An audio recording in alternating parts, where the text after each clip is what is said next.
Այստեղ սովորում են ապրել կողք կողքի, հաշտ ու խաղաղ, համատեղ ծրագրեր իրականացնել, ներել ու հանդուրժել միմյանց, գոտեպնդել հուսախաբության ժամերին, միասին ժամանց կազմակերպել։ Սևանի Վազգենյան դպրանոցը սաների համար սոսկ ուսումնական հաստատություն չէ։ Այն հարազատ տուն է, որտեղ պատանիները 4 տարի ապրում եւ ձևավորվում են որպես ապագա հոգեվորականներ։ Լրիվ այլ միջավայրում էի մեծացել, Թբիլիսիում, որտեղ որ հայերը ազգային փոքրամասնություն են։ Գալով այստեղ, երբ որ շուրջդ միայն քո հայրենակիցներն են եւ լինելով գիշերօթիկ հաստատության մեջ, փոխվել է եւ իմ լեզուն հայերենից ավելի զարգացել է եւ շփման իմ ձևը ժողովրդի, մարդկանց եւ ընկերների հետ։ Երբ ավարտեցինք արդեն 4-րդ լսարանը, նայում եմ թե ինչպես եկա այս ճեմարան, թե այդ իմ առաջին քայլերն ինչպես եղան, հա, վախ կար, այդ միայնության վախը,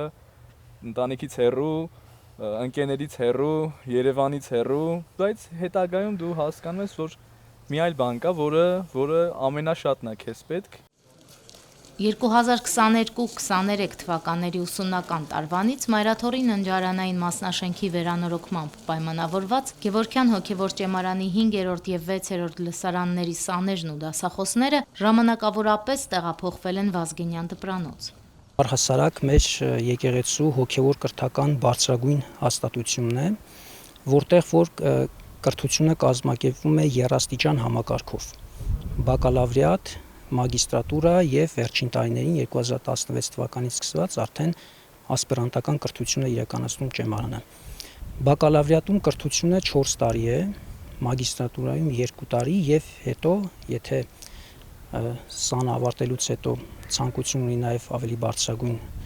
կրթություն ստանալու, խորանալու որևէ ոլորտի մեջ կոնկրետ, կարող է ընդունվել ասպիրանտուրա եւ 3 տարի ուսանել նաեւ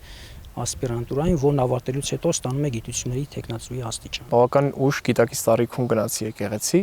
երբ որ արդեն Թբիլիսի պետական բժշկական համալսարանի 2-րդ կուրսի ուսանող էի ու անմիջապես սկսեց շատ հարցեր ծագել եւ ես սկսեցի փնտրել այդ հարցերի պատասխանները, կարծես թե լրացնելով այն բացը, որ ունեցել եմ նախորդ 20 տարիների ընթացքում։ Եվ երբ որ իմացա թե ինչու են հոգեվորականները այս գեստը կրում կամ պատարակը ինչ է, ժամերգությունը ինչ է, առաջացավ այդ միտքը եւս հոգեվորական դառնալու, բայց քանի որ արդեն ընտրել էի հստակ մասնագիտությունը, գրեթե վստահ էի, որ այդ միտքը շուտով կլքի ինձ, բայց 6 տարի ուսանելուց հետո պարզվեց, որ այո, չլքեց։ Աստծո իմ առջև հարթեց ճանապարհը, որպեսզի գամ Գևորգյան ճեմարան եւ այսօր շատ ուրախ եմ, որ այստեղ ուսանում եմ եւ նման ընկերներ ունեմ։ Որ եկավ ճեմարան, մենք հարևաններ էինք։ Ես տեղափոխվել էի 4-րդ լսարան, Ռաֆին եկել էր առաջի լսարան։ Տեղափոխվել էի ու պետք է միայնակ առանձին ապրեի, որ քննություններին պատրաստվեի, այդպես սկսեցինք շփվել, ծանոթանալ ու ստեղծվեց այդ ընկերությունը։ Այստեղ ընկերությունը շատ շուտ է ձևավորվում, որովհետև միասին ենք քնում, միասին ենք ուտում, միասին ենք աղոթում, միասին ենք դասանում, մեր ամբողջ օրը միասին է, կարծես մի ընտանիքի պես է, մի տանիքի տակ ամեն ինչ իրար հետ ենք, միասին ենք անում։ Ապարանից եմ, ապարանում շատ աշխույժ հոգևոր կյանք ունենք ու եկեղեցական կյանքը այնտեղ ինձ շատ գրավեց, որոշեցի ավելի խորանալ այդ ոլորտում ու այդպես հայտնվեցի ճեմարանում, բայց քանի որ չէի սպասում մինչև 18 տարեկան եմ, որոշեցի ընդունվել Հառաջավանքի Թրբանջյան ծայրան եւ այնտեղ 3 տարի ուսանելուց հետո վերջապես հասա այս հանգրվանին։ Դեռ 9 տարեկանից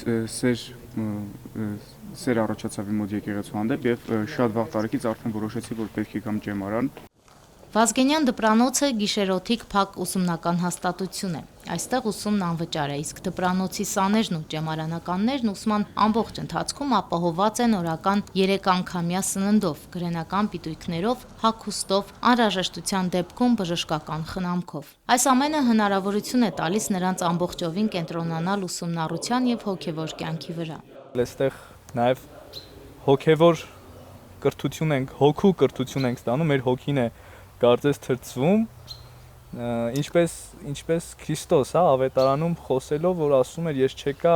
ծառայություն ընդունելու, այլ ծառայելու։ Մենք այդ ոգով ենք այստեղ դասյակվում, կրթվում։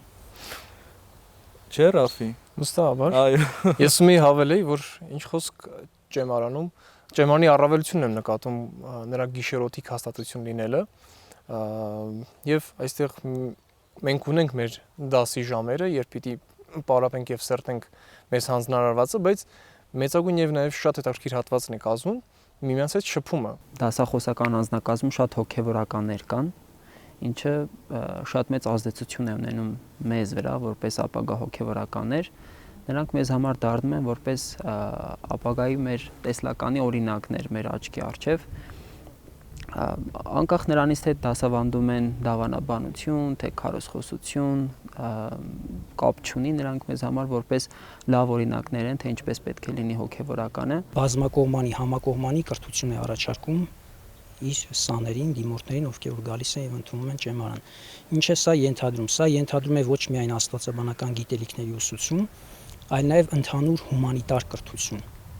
Այսինքն այստեղ անձը պատրաստվում է եւ հոգեվոր եւ աշխարհիկ գիտություններով։ Այսինքն բալանսավորված է երկուսը։ Աստվածաբանական եւ աշխարհիկ գիտությունները միասին են ընթանում։ Բակալավրիատում, որ առաջին 4 տարին է,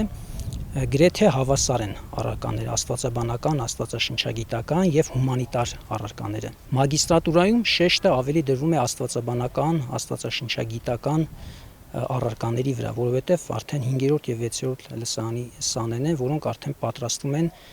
դեպի հոգեվոր ծառայության։ Այսինքն նրանք արդեն ձեռնադրված սակավագներ են։ Ճեմարանում բոլորի համար գործում են նույն կանոնները։ Դպրանոցում տեղ չունեն սուտը, հայհոյանքը, ժարգոնը, ծեծկրտուքը, իրար նկատմամբ անհարգալից վերաբերմունքը։ Չեն խրախուսվում նաև ծուլությունը, ծխելը։ Սրա համար նաև պատիժ է սահմանված։ Վեճեր վիճաբանություն է լինում է, որտեղ չի կարող չլինել, երբ մոտավոր 100 երիտասարդ, արական սերի երիտասարդ մի տեղ է հավաքված եւ վիճաբանություն չի։ Դա առողջ միջավայր չի լինի, չէ՞։ Չի կարող այդպես չլինել։ Անշուշտ վիճաբանություններ, վեճեր լինում են, բայց փառք Տիրոջ, որ այդ ես էլ եմ վկայում, իմ ընկերներն էլ են վկայում, որ այդ վեճերը երբ լինում են, հաջորդ օրը ոչ դու, ոչ դիմացինը չի հիշում դրա մասին։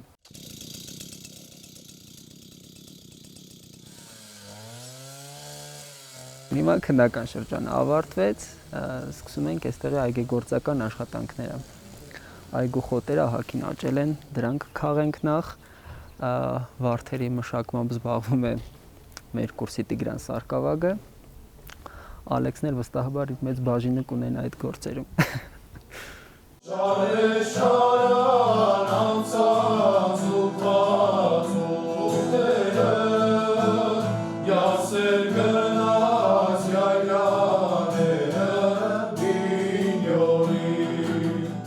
Եկեղեցին առաջադրել երաժշտության հանդեպ սեր, երբ ես գնում եի եւ լսում էի շարականները, սկսեցի հետաքրքրվել եւ սիրել։ Հետագայում շարականների հանդեպ սերը փոխվեց ընդհանուր երաժշտության հանդեպ սիրո եւ սկսեցի արդեն սովորել երաժշտություն։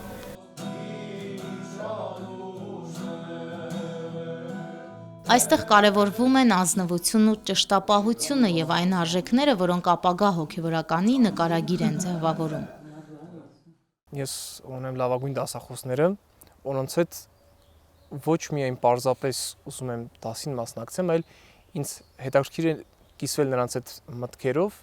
եւ ստանալ իրենց արձագանքը։ Ժամերկությունների մասնակցելն էլ արդեն մի տեսակ